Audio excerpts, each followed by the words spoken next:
I was sorry I was ever a part of it. I was sorry I was a political activist from about the year 2000, let's say, 3 until 2014, when I was faced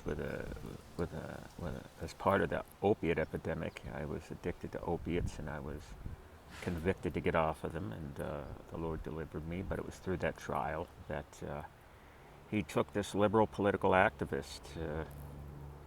He always had me walking the straight path, but oddly enough, I got into activism as a form of what I thought might be a godly way, you know, for good and evil in my naivety.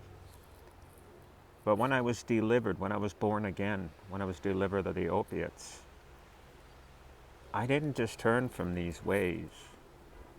I felt ashamed that I had been part of them. I felt ashamed, and I wept.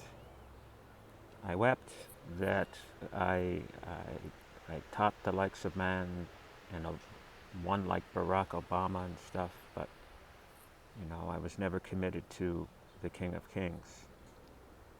So I looked back at all my activism, and I wept over it.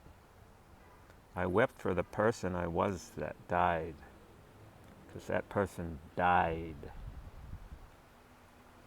That person died, and I wasn't believing in the born again experience. I wasn't.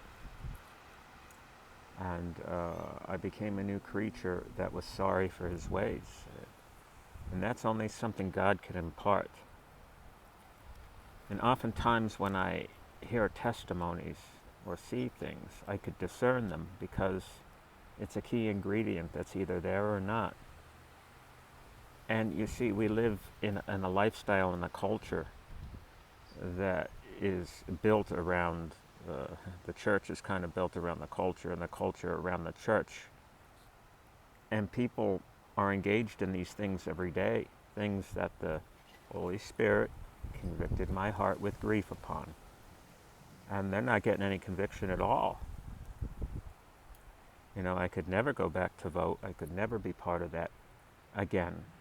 I had to become a different creature, and it took time.